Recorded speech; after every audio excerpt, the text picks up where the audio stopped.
চট্টগ্রামে বিদ্যানন্দ ফাউন্ডেশনের উদ্যোগে শুরু হয়েছে 10 টাকায় পূজার বাজার, যেখানে নামমাত্র মূল্যে নিত্য প্রয়োজনীয় পণ্য ও পোশাক বিক্রি হচ্ছে। এসব পণ্য কিনে খুশি সাধারণ মানুষও। রবিবার সকালে নগরীর জামালখানে একটি কমিউনিটি সেন্টারে এই কার্যক্রমের উদ্বোধন করেন city mayor doctor Shahadat Hossain. চট্টগ্রামের সেবক কলোনির মহাদেব দাস 2 মেয়ে আর 1 ছেলেকে নিয়ে টানাপোড়েনের সংসার তার। লাগামহীন মূল্যের বাজারে পূজায় নতুন কাপড় কেনা যেন বিলাসিতা তার কাছে। মহাদেব দাসের মতো এমন অনেকের মুখে এবার পূজার আনন্দ ছড়িয়ে দিতে চট্টগ্রামের জামালখানে শুরু হয়েছে বিদ্যানন্দের 10 টাকার বাজার, যেখানে 10 টাকার মধ্যেই মিলবে নতুন কাপড় থেকে শুরু করে নিত্য প্রয়োজনীয় সামগ্রী। পূজার আগে আমরা কম দামে সব জিনিস বাজার করছি।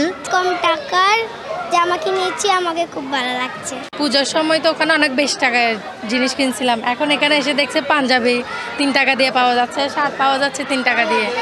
বিদ্যানন্দের এমন উদ্যোগকে স্বাগত জানিয়েছেন সিটি মেয়রও। জেনেক্সে শিফট করো, লাইফকে লিফট করো। এই দেশ এবং এই শহর সমস্ত দলের, সমস্ত ধর্মের, সমস্ত বর্ণের, সমস্ত জাতের, সমস্ত গোত্রের সবাই আমরা সৌহার্দ্যের বন্ধনে, সাম্যের বন্ধনে আমরা একসাথে কাজ করব। পূজার সময় সাধারণ মানুষের হাতে নিত্য প্রয়োজনীয় জিনিস পৌঁছে দিতে এমন কার্যক্রমকে সময়োপযোগী বলছেন বিদ্যানন্দ ফাউন্ডেশনের সদস্যরা। পুরো বছর কিন্তু নুন আনতে পান্তা ফুরাই অবস্থা।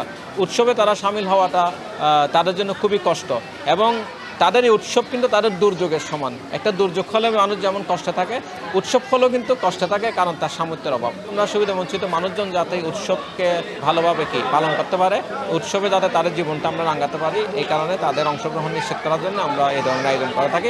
বিদ্যানন্দের এই আয়োজনের ফলে নগরীর হাজারো সুবিধা বঞ্চিতরা পেয়েছেন পূজার আনন্দ ভাগাভাগি করার সুযোগ। মাসুদুল হক, ডিবিসি নিউজ, চট্টগ্রাম।